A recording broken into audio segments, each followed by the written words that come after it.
রহমানির রহিম। আজকে রাশি সম্পর্কে ভাগ্য রাশি নিয়ে কিছু আলোচনা করব, সকলেই শুনবেন। বিশ্বের প্রত্যেকটি মানুষের প্রতি আমার সালাম রইল, আসসালামু আলাইকুম।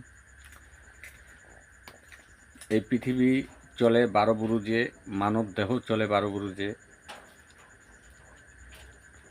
আল্লাহ রাসূল এটাকে নিয়ে বিশ্লেষণ করছিলেন। এই ভাগ্য রাশিটাকে অনেকে নাজায়েজ বলে,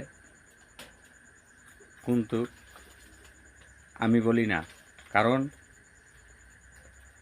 এই ভাগ্য রাশিটা হলো, অনেকেই বলে যে মানুষের আগাম কথা কেউ বলতে পারে না। আমি পারি না, আপনি পারেন না, কিন্তু পবিত্র কোরআন শরীফ বলতে পারে। কোরআন এমন কিছু নাই যে সে বলতে পারে না। পবিত্র কোরআন শরীফ সূরা বুরুজই লেখা আছে। সেই সূরা বুরুজকে বিশ্লেষণ করে, বড় সায়েতনামাকে বিশ্লেষণ করে, ফালনামাকে বিশ্লেষণ করে, রাশি সম্পর্কে যে কথাগুলো বলা হয় সে আগাম কথা। কিছু কিছু কথা সত্য হয়, বাস্তবায়ন হয়। তবে আমি এটুকু বলতে যাচ্ছি যে 12টা রাশির আরবি ভাষা হলো বুরুজ, বাংলা ভাষা হলো রাশি।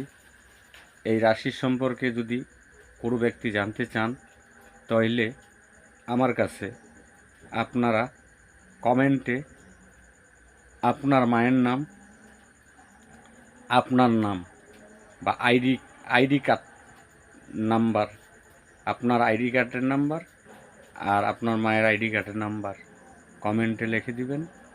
আশা করি আপনার ভাগ্য আমি আপনাকে বিনা পয়সায় বলে দেব।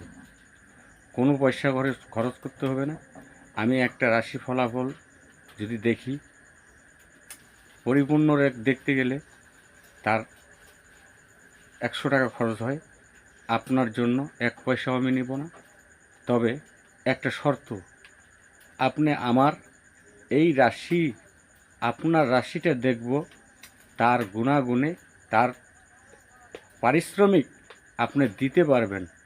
তবে কি হিসাবে? আমাকে শুধু একটা লাইক, একটা কমেন্ট আর একটা ফলো করে দিবেন। যদি আমি আমার আইডিতে আপনার ফলো পাই, লাইক কমেন্ট পাই, আশা করি আপনার ভাগ্য কি হবে না হবে আমি এই ফোন নাম্বারে বলে দেব, ফোন দিয়ে বলে দেব। তবে আশা করি অন্ততপক্ষে মায়ের নাম, বাবার নাম লাগবে না, মায়ের নাম আর আপনার নিজের নাম, ভোটার আইডি কার্ডের ছবি আপনি কমেন্টে পাঠিয়ে দিবেন। আশা করি আপনার দিন, মাস, বছর, আপনার জীবন কাহিনী পর্যন্ত আশা করি বলে দেব। আসসালামু আলাইকুম।